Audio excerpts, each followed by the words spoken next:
Hi, welcome to traveller path. యాక్చువల్గా నిన్న మనం హంపి కవర్ చేసుకున్నాం కదా. హంపి కవర్ చేసుకుని నైట్ రూమ్లోనే స్టే చేసేసి మళ్ళీ ఎర్లీ మార్నింగ్ 4:30కి అట్లా హంపి నుంచి గోవాకి బయలుదేరాం. ఎర్లీ మార్నింగ్ బయలుదేరాం కాబట్టి మేము కొంచెం ట్రాఫిక్ని అవాయిడ్ చేస్తూ వెళ్ళగలిగాము, లేకపోతే చాలా ఇబ్బంది అయ్యేది. మార్నింగ్ టిఫిన్స్ అయితే చేయాలి కాబట్టి దగ్గరలో ఏదైనా ప్లేస్ ఉందని చూస్తే హుబ్లీ కనపడింది. సో హుబ్లీలో తిందామని చెప్పి అనుకున్నాము. మేము హుబ్లీకి వెళ్ళేసరికి అరౌండ్ 8:30 అయింది మార్నింగ్. మేము వెళ్ళే టైంలో కొంచెం ట్రాఫిక్ అయితే కనపడింది, కానీ హోటల్స్ ఉన్నాయి, కానీ మనకి కన్వీనియంట్గా కొంచెం రీజనబుల్ ప్రైస్లో ఎక్కడ దొరకలేదు. కానీ అవుట్కట్స్లో మనకి హుబ్లీ ఏదైతే ఉందో, మనకి హుబ్లీ నుంచి గోవాకి వెళ్ళే దారి ఉంది కదా, సో అవుట్కట్స్లో మనకు కొంచెం రీజనబుల్ కాస్ట్లో టిఫిన్ సెక్షన్ అనేది దొరికింది. సో అక్కడ టిఫిన్ చేసేసి మళ్ళీ రిటర్న్ బయలుదేరాము.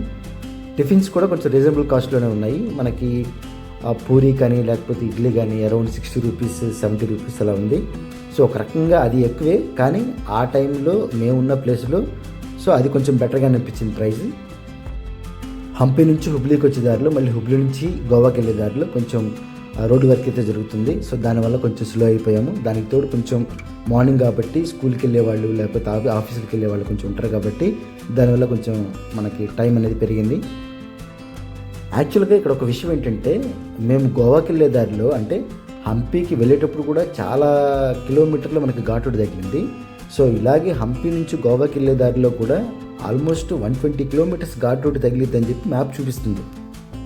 గోవాకి వెళ్ళేవాళ్ళు, మరీ ముఖ్యంగా కారులో వెళ్ళేవాళ్ళు గుర్తుపెట్టుకోవాల్సిన విషయం ఏంటంటే, అన్ని డాక్యుమెంట్స్ పక్కాగా ఉండాలి. ముఖ్యంగా PUC సర్టిఫికేట్ అని ఒకటి ఉంటుంది.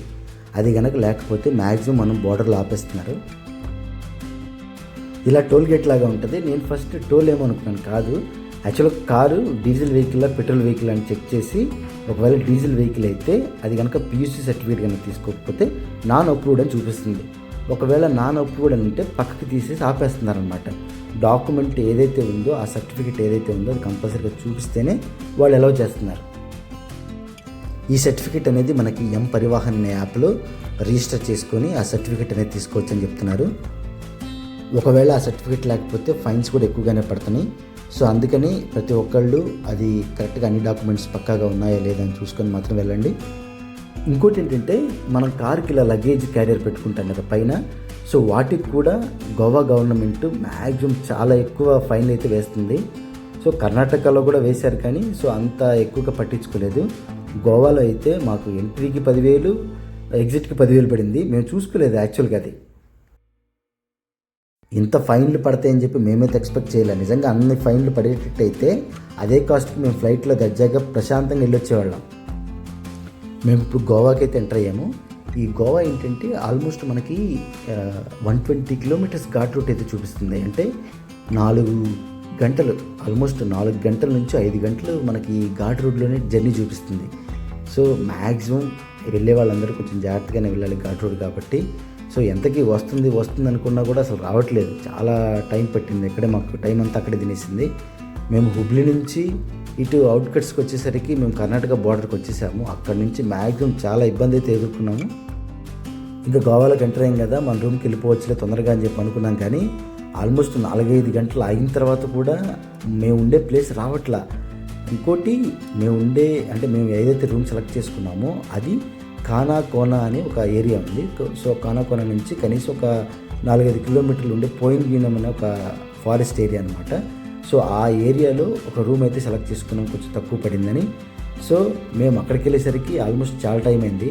ఇప్పుడు మీరు చూస్తుందంతా నేను ఇంకా గోవాలోకి ఎంటర్ అయిపోయాము, సిటీ వచ్చేసిందని చెప్పి అనుకుంటున్నాను, కానీ కాదు, ఇదంతా విలేజ్ ఏరియా. మేము రూమ్ బుక్ చేసుకున్న ఏరియా అంతా ఫారెస్ట్ ఏరియా కాబట్టి దారుణంగా ఉంది. అంటే నైట్ కనుక జర్నీ చేయలేం. ఎవరైనా సరే ఒంటరిగా కానీ లేకపోతే కపుల్ కానీ కొంచెం ఇబ్బంది పడతారు అక్కడ ఆ ఏరియాలో. సో మేము అనవసరంగా ఆ ఏరియాలో బుక్ చేసుకున్నాం అనిపించింది. మనం ఈరోజు గోవా వచ్చాం. అంటే క్రిస్మస్ టైం కాబట్టి మేము గోవాలో రూమ్స్ బుక్ చేయడానికి ట్రై చేసినా కానీ యాక్చువల్లీ దొరకలేదు మాకు. సో చాలా అతి కష్టం మీద, అది కూడా చాలా ఎక్కువ ప్రైస్ అనమాట. ఈ హోటల్ అనేది, ఈ హోటల్ ఉంది కదా, ఈ హోటల్ చాలా ఎక్కువ ప్రైస్లో మనకి దొరికింది. ఇది వచ్చేసి పాలెమ్మో బీచ్కి ఒక 10 కిలోమీటర్స్ డిస్టెన్స్లో ఉంటుంది. సో ఇది బుక్ చేసుకున్నాం. సో 2 రూమ్స్ కూడా చాలా ఎక్కువ ప్రైజే పడ్డాయి. అంటే నార్మల్ డేస్లో కంటే ఈ క్రిస్మస్ వీకెండ్ కాబట్టి కొంచెం ఎక్కువగానే పడింది. ఒకసారి మీకు ఆ రూమ్స్ అనేవి ఎలా ఉన్నాయో చూపిస్తాను. ఇది ఫ్రంట్ వ్యూ. మనకి ఇక్కడ నుంచి వెళ్ళొచ్చు అనమాట లోపలికి. ఇక్కడ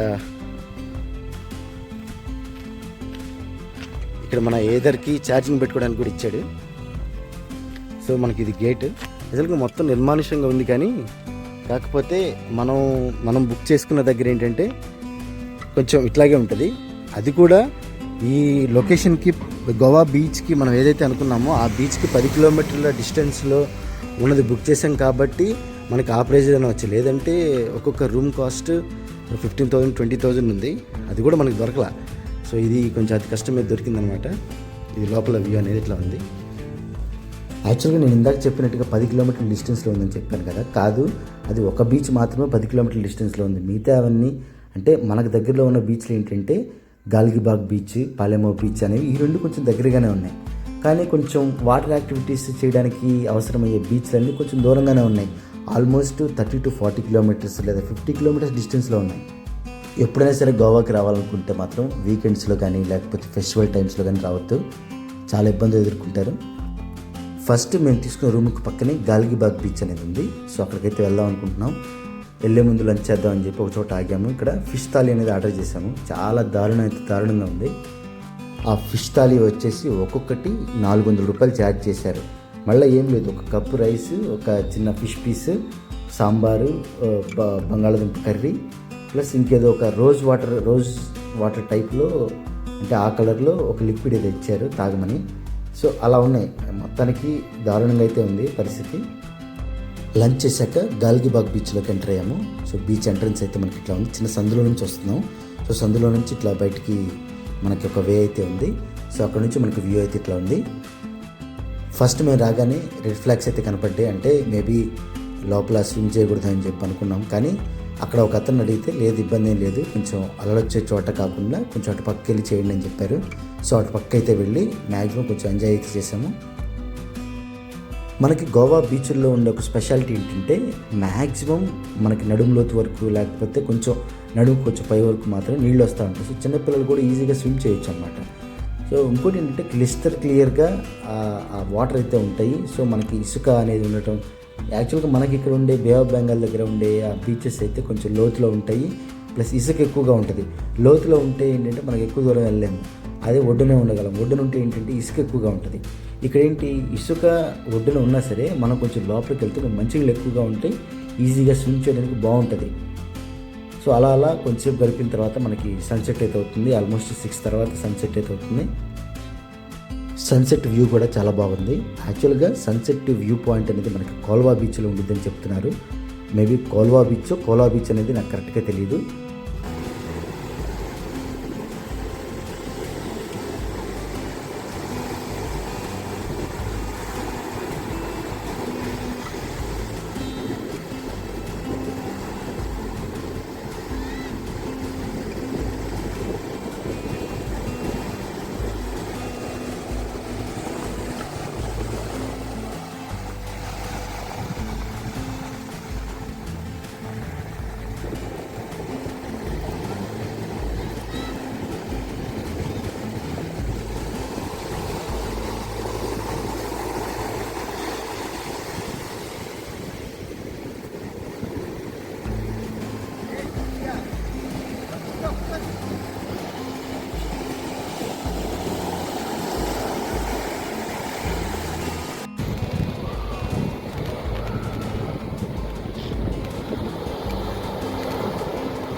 గాల్గిబాగ్ బీచ్ చూసుకొని కొద్దిసేపు ఆగాక దగ్గరలో ఉన్న పాలెమో బీచ్కి బయలుదేరాము. సో ఈ పాలెమో బీచ్ అంటే కొంచెం ఈ జనాలతో కొంచెం కిటకిటలాడుతూ ఉంటుంది. షాపింగ్ కూడా ఎక్కువ చేస్తూ ఉంటారు. అంటే కొంచెం క్రౌడ్ అనేది ఎక్కువగా ఉంటుంది ఈ ఏరియాలో. మేము వెళ్ళేసరికి కొంచెం చీకటి పడింది కాబట్టి మ్యాక్సిమం ఏం చూడలేదు. జస్ట్ అక్కడక్కడ చిన్న చిన్న షాపింగ్ చేసి అక్కడే అంటే కొన్ని హోటల్స్ ఉన్నాయి కొంచెం రీజనబుల్ ప్రైస్లో, ప్లస్ లైవ్ మ్యూజిక్ కూడా పెడుతున్నారు ఆ హోటల్స్లోనే. సో ఆ ఏరియాలో కొంచెం డిన్నర్ కూడా కంప్లీట్ చేసేద్దామని చెప్పి ట్రై చేసాము. రీజనబుల్ ప్రైస్లో ఉండిద్దనే చెప్పి వెళ్ళాము, కానీ మ్యాక్సిమం చాలా కొంచెం ఎక్కువ కాస్ట్ అయింది. ఇప్పుడు మేము ఆల్మోస్ట్ 7 మెంబర్స్ వెళ్ళాం కాబట్టి మాకు మొత్తం కలిపి ఆల్మోస్ట్ 3500 ఏమో చేంజ్ అయింది. ఇదే పాలెమో బీచ్ ఎంట్రన్స్ అనేది ఇలా ఉంది మనకి. ఈ ఎంట్రన్స్ పక్కనే కార్ పార్కింగ్ అయితే ఇచ్చారు, కానీ మేము కార్ పార్కింగ్ చేయడానికి వీలు లేకుండా చాలా కార్లు ఉన్నాయి.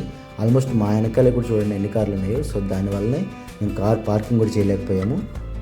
ఇక్కడ ఉండే రెస్టారెంట్స్లో మ్యాక్సిమం అన్ని చోట్ల ఇట్లా లైవ్ మ్యూజిక్ అయితే ఏర్పాటు చేశారు.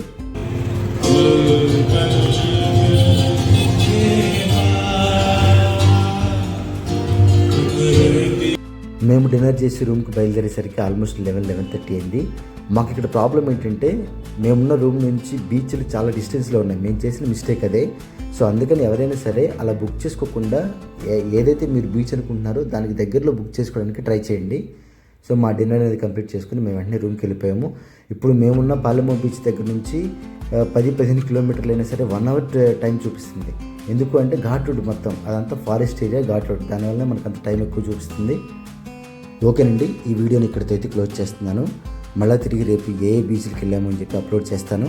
ఛానల్కి ఎవరైనా కొత్త వాళ్ళు వస్తే సబ్స్క్రైబ్ చేయండి, లైక్ చేయండి. Thank you.